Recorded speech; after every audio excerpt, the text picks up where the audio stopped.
బెండకాయ బజ్జీకి కావాల్సిన ingredients friends, బెండకాయలు 1/2 kg, ఉల్లిగడ్డలు 1/4 kg, చింతపండు ఒక లెమన్ సైజు, ఇంకా ఒక 5 to 6 పచ్చిమిర్చి చాప్ చేసి పెట్టుకున్నాను, కరివేపాకు కూడా, ఆవాలు ఇంకా జీలకర్ర.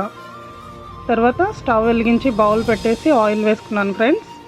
చూడండి, జీలకర్ర ఆవాలు వేసాను, ఫ్రై చేస్తున్నాను. ఇది ఫ్రై అయిన తర్వాత మనం చాప్ చేసి పెట్టుకున్న కరివేపాకు పచ్చిమిర్చి కూడా వేసేసి చక్కగా ఫ్రై చేసేస్తున్నాను. ఇది కూడా ఫ్రై అయిన తర్వాత బెండకాయ పీసెస్ వేయాలి ఫ్రెండ్స్. బెండకాయలు ఏదైతే కట్ చేసి పెట్టుకున్నామో అవి కూడా వేసిన తర్వాత గరిటెతో తిప్పకుండా కుదించాలి ఫ్రెండ్స్. బౌల్ చూడండి, ఇప్పుడు చూపిస్తాను నేను వీడియోలో. అలాగా బౌల్ని మనం కుదిస్తూ తిప్పుకోవాలి. గరిటె పెట్టడం వల్ల జిగురు వస్తుంది ఫ్రెండ్స్. ఇందులో కొంచెం పసుపు ఇంకా రుచికి సరిపడా ఉప్పు వేసి అది కూడా మనం బౌల్ని షేక్ చేస్తూనే కలుపుకోవాలి ఫ్రెండ్స్. చూస్తున్నారు కదా, సేమ్ వీడియోలో లాగా చేసుకోండి. గరిటె పెట్టడం వల్ల జిగురు ఖచ్చితంగా వస్తుంది ఫ్రెండ్స్. చూడండి, చక్కగా ఫ్రై అయిపోయింది. ఫ్రై అయిన తర్వాత ఫ్రెండ్స్ అలాగే కుదించి చెక్ చేస్తున్నాను నేను. దాని తర్వాత కూడా చూడండి, ఇలాగే కలపాలి ఎవ్రీ టైం కూడా. చాలా అంటే చాలా బాగుంటుంది. కారం వేస్తున్నాను ఫ్రెండ్స్, 1 స్పూను. మీకు టేస్ట్కి తగ్గట్టుగా వేసుకోండి. స్పైసీ కావాలనుకున్న వాళ్ళు 1.5 స్పూన్ కూడా వేసుకోవచ్చు. మేము 1 స్పూన్ యాడ్ చేస్తున్నాను ఫ్రెండ్స్. ఇవి వేసిన తర్వాత ఇందులో ఎలాంటి గరం మసాలా పౌడర్స్ చల్లాల్సిన అవసరం లేదు ఫ్రెండ్స్. చాలా బాగుంటుంది. ఇంతే వేసాను నేను ఇందులో.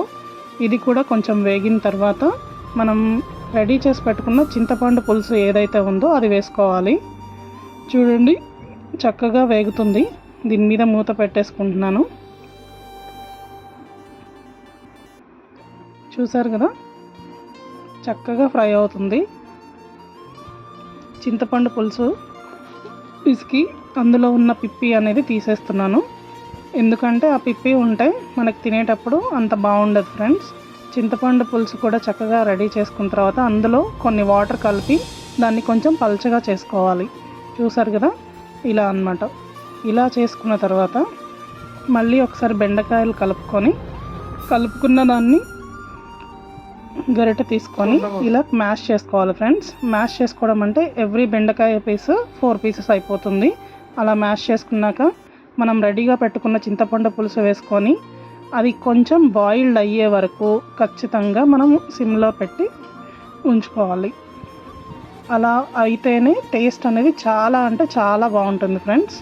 ఒక్కసారి ఉప్పు సరిపోయిందో లేదో చెక్ చేసుకోండి. తర్వాత ఆనియన్స్ కూడా వేసుకోవాలి. స్టార్టింగే ఆనియన్స్ ఫ్రై చేయకూడదు ఫ్రెండ్స్. ఇలా పచ్చి ఆనియన్స్ లాస్ట్లో వేసుకోవాలి. అదే ఎక్కువ టేస్ట్ ఉంటుంది. మీరు కూడా ఒక్కసారి ట్రై చేసి చూడండి. చాలా అంటే చాలా బాగుంటుంది. ఇది రైస్లోకి ఇంకా చపాతీలోకి కూడా తినచ్చు ఫ్రెండ్స్. ఇప్పుడు ఒక 2 to 5 minutes మనము కొంచెం బాయిల్ చేసుకున్నామంటే కర్రీ రెడీ అయిపోయినట్టే ఫ్రెండ్స్.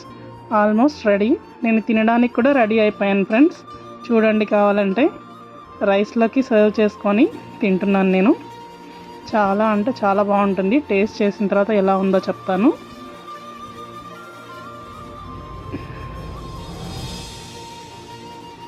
వావ్, చాలా బాగుంది ఫ్రెండ్స్.